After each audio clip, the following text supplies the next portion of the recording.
കാണുന്നത് മറ്റൊന്നുമല്ല, നമ്മൾ അയൽവക്കത്തുള്ള കല്യാണോ അല്ലെങ്കിൽ പിന്നെ വീട്ടുകൂടലോ ഒന്നുമല്ല.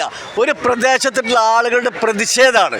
4000-ഓളം വരുന്ന കുടുംബങ്ങളുടെ പ്രതിഷേധമാണ് നിങ്ങൾ ഈ കാണുന്നത്. ഈ കൂടിച്ചേരുന്നത് നമ്മൾ നടത്തുന്ന ബിരിയാണി ചലഞ്ചാണ്.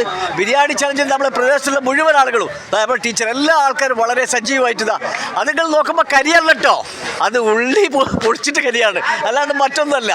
എല്ലാവരും ഉണ്ട്. ഇതാണ് ഞങ്ങളുടെ സ്നേഹവും ഞങ്ങളുടെ ഐക്യവും. ഇത് കഴിഞ്ഞിട്ട് ഞങ്ങളെ പ്രതിഷേധമുണ്ട്, അത് പറഞ്ഞറിയിക്കാൻ പറ്റാത്ത പ്രതിഷേധമാണ്. ഇതാണ് ഞങ്ങളുടെ കല്യാണപ്പുര. ഇത് മറ്റൊന്നിനല്ല, വരാൻ പോകുന്ന ദിവസങ്ങളുണ്ട്, അത് നിങ്ങൾ കണ്ടറിയേണ്ട ദിവസങ്ങളാണ്. അതിനുള്ള ഒരുക്കാണ് ഞങ്ങൾ ഈ ബിരിയാണി ചലഞ്ച്. ഇത് യോജിന്റെ അന്ത്യകൂദാസന്റെ